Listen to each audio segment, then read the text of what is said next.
Hey, how you doing? I just wanted to take a minute finally and do a review of the Simms Vapor boot. This is a boot that I've had for about, well, since it came out, I guess about 6 or 8 months now. And I've been really pleased with this boot. I'd say in that amount of time I probably put in something like 100 days on the water and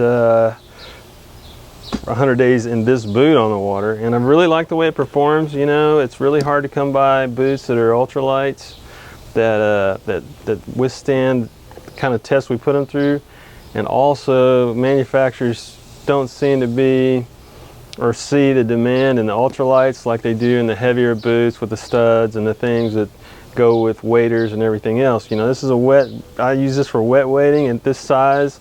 I can use it also with no socks or anything with my waders. But, you know, these guys also have the capability with this sole of actually driving your studs in here if you need that kind of grip. I determined that these were going to be my pair without the studs, and they've done really well. They're holding up really well. They have good attention to detail, as Simms always does, and workmanship. It's a Vibram sole. The upper is in great shape, and it's just a really phenomenal boot that actually, oh, hello there. We've got a visitor who doesn't eat shoes. And so it's a fun boot. I'll get you some close-ups and do some more audio on this, and we'll take a look at this boot real close up. Yes, we will. Close up. You're gonna be a star.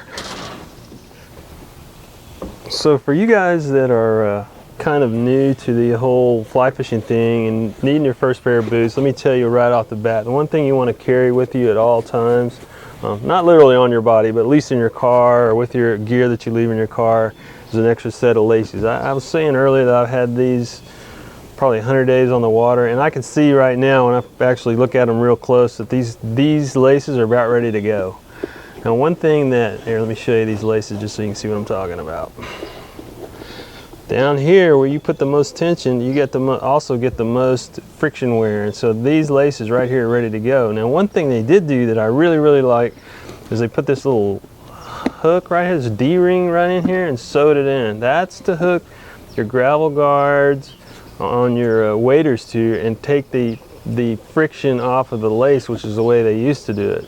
I would get around that by putting and you can do this if you got an old pair of boots. You can put a piece of bicycle inner tube down here, lace it in, and then hook onto that, and that'll take that wear off of there. But to do this and put that in there like that, phenomenal. That's great. When you get down to the inside of these boots, you can see that they've got a real tight fitting lining in them. Of course, it's, you know, it's kind of the neoprene stuff, and they're not coming loose anywhere. It's doing really well there. The last pair of lightweight boots I had by Simms had way too much man-made materials on top, and that material finally started cracking and crumbling. It was on one of their flats boots that had a real good tread on it, but it just didn't hold up nearly as well as this boot's holding up.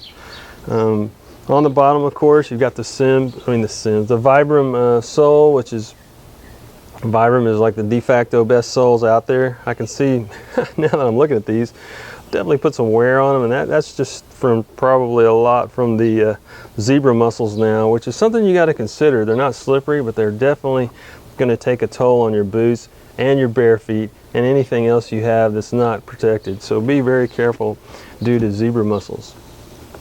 There's some still photos that go with this video in the story, so you might want to, if you're just looking at the video on YouTube, you might want to go back to the actual story on texasflycaster.com and look at those photos. That's what I have some photos of these boots when they were brand new, and of course they didn't look anything like this.